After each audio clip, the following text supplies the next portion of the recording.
Let's see if anyone wants to join us today. I wanted to just cover the question that I asked yesterday, which was, what is the hardest part of losing weight? Okay, loads of answers, some fantastic comments, some great engagement from you guys. Thank you very, very much. I appreciate it, and you know, it helps us just get everything out in the open, and that honesty is paramount. So, got a list of some of the top points that everybody made, and I just want to run through some of those. So, by far the most popular answer, and what looks like the biggest struggle, is motivation. It's actually keeping that going day by day. Now, what I would like to ask you is, think about something that you are excited to do, or something that you're working towards, something that's going to get you something you really want. So it might be a holiday, it might be having to put in some extra shifts to pay for something. It could be a present for somebody, but something you are doing extra for a purpose, or you're changing the way you do something for a purpose. I'll just think about that. Why can we not apply that to losing weight? The reason is that it is difficult to see losing weight as not a hurdle, so it's difficult to see it as a positive. But absolutely, it should be a positive. You're becoming the person you want to be. You're losing whatever it is that you may want to move away from. Okay, printer's just started going off. That's a bit freaky, isn't it? I think, again, it must be doing some work downstairs. But we should definitely see it as a positive, something to work towards, something that these steps are going to build to, because it's building blocks. So, for instance, the next point, and I think motivation comes from it being positive and looking forward to the result of the hard work that you're putting in. So it does lead me quite nicely with the next one, which is actually making the lifestyle changes. So I would implore you, whether you've tried 100 diets, whether you've tried no diets, okay, I would implore you to start slowly. Make habitual changes, maybe one a week. Something as simple as having your 5 a day.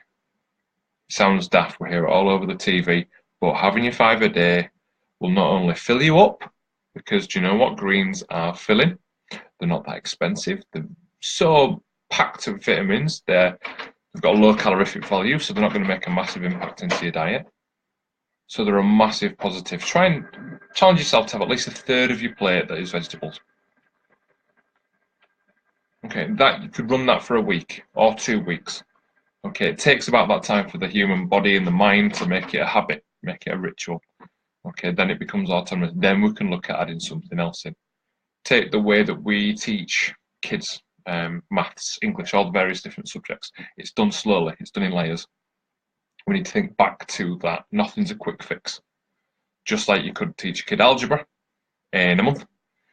You know, we can't expect our bodies and our minds to reprogram ourselves, especially after 10, 20, 30 years of doing something the same way. We can't expect it to change overnight. So just think about that. So add things in slowly. So that also means we need a bit of perspective as well. So the small changes that you make that lead to some weight loss. So I'm constantly hearing, I've lost only a pound. I wanted more. You've still lost a pound. Do you have any idea scientifically what it takes to lose a pound of fat? Or even weight? So it takes, just so you know, it takes a deficit of 3,500 calories, there and thereabouts, to lose a pound. That means 500 calories per day less than your body needs. Whether you work with calories or whether you don't, that is a lot of calories. That's a meal, essentially, per day, consistently missed or changed for a lower calorie value to achieve that. Okay, and that's just a pound. So no more just. If you're looking to lose weight and you're losing weight, great, you've cracked it. Keep going. If it stops, that's when we really look at it, because it's about consistency. Which slides me on nicely to consistency. Also a huge part of it, how do we do it day by day? My tip to you is to get consistency. Have that goal in your mind. Have things around the house, in the kitchen, in the car, wherever it may be, wherever you spend a lot of time. Have these things either written down or pictures. What is your goal? Have you got a bikini you want to fit into? Have you got a new suit you want to fit into? Have you got an event you want to look good for, you want to feel good for? That should be your motivation. That should give you the consistency. So add that into something that you do every day. So in terms of habits, we brush our teeth every day, or hopefully you do. So if near where you brush your teeth is something that's part of your new healthy routine, it might be take a multivitamin, something as small as that. Have the vitamins next to your toothbrush. You'd be amazed what difference that can make. Because you will see that will become part of your ritual, that'll become part of your routine, and then it will just be there. It'll be standard, just like anything else. It's just about retraining ourselves. Okay, so the next point I wanted to make is losing weight on the scales, but actually losing or not gaining muscle tone. So saggy skin would be one of the byproducts of that. How do we stop that? So without finding out any more, I would presume that there was a lot of cardio done to lose that weight. Okay, cardio will burn calories, calorie deficit will give us weight loss, but there's not much strength to be gained from cardio, especially things like low intensity walking, even on an incline, etc., etc.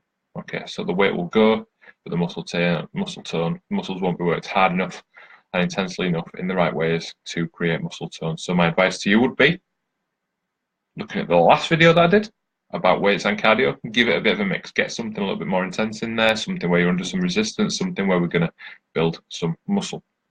That's where the tone's going to come from. Actually putting that muscle under duress as part of your training regime. So what about the other one then? So what about the age-old, I have not lost any weight, but my body's changing? So frustrating, so stressful. I get it, I do get it, because I've been through it myself. You know, people I know have been through it and it happens all the time. Okay, think about it. Weight, although it's a number, it's great to see it going down, is realistically how heavy you are on the ground. That's it.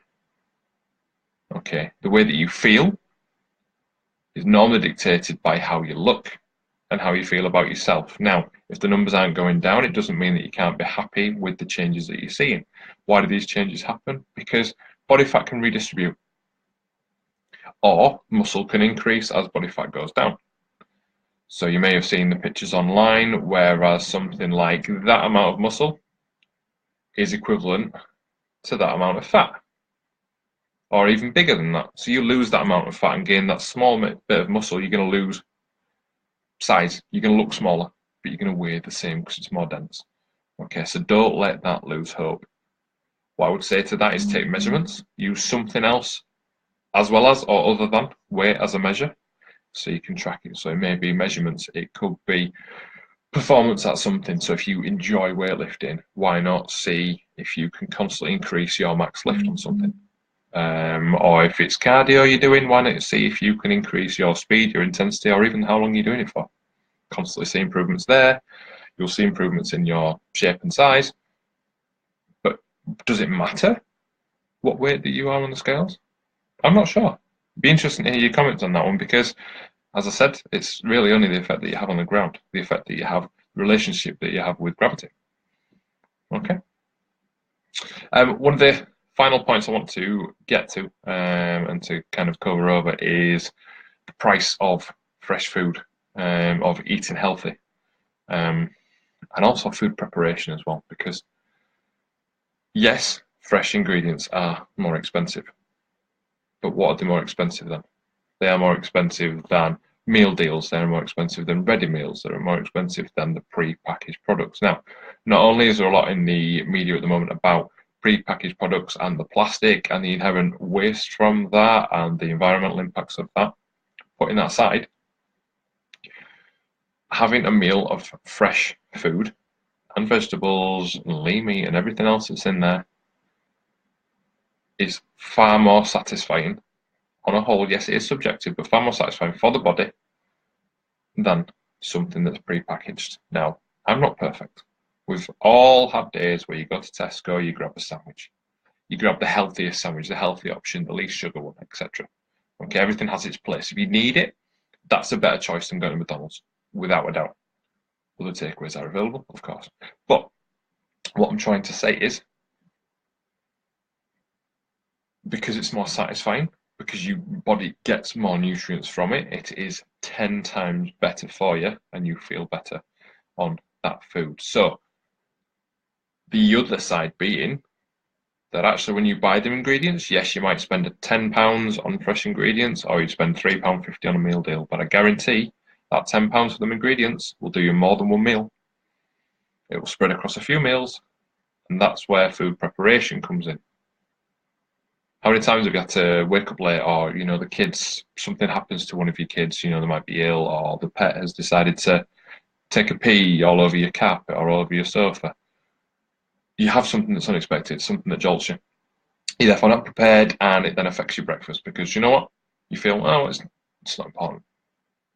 Keeping to your routine is important. So what I'm doing at the moment, okay, as part of my diet, I don't know if you've seen, but I'm on a 4-week challenge myself. I've got somebody else, a fellow PT, to set me a diet, is make my food for the day the night before. So I've always got it there. It takes me about 20 minutes. I'm grilling some chicken, I'm boiling some rice. Even the packet rice is useful, but I thought I'd even go even further and actually get even more cost effective and actually boil the rice, which takes a little bit longer.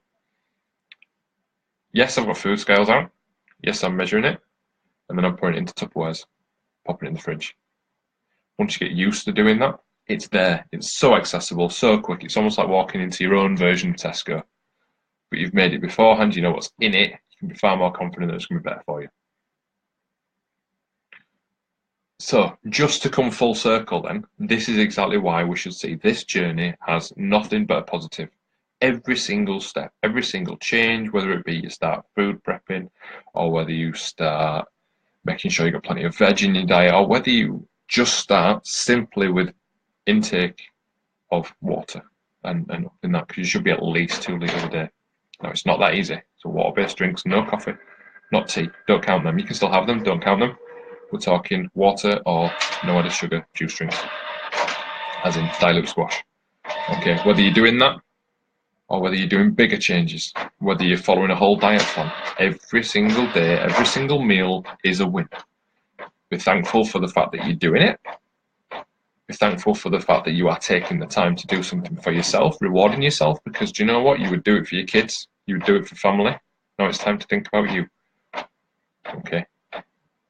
It's not selfish. It's doing something so that you can carry on. You can be the best person that you want to be.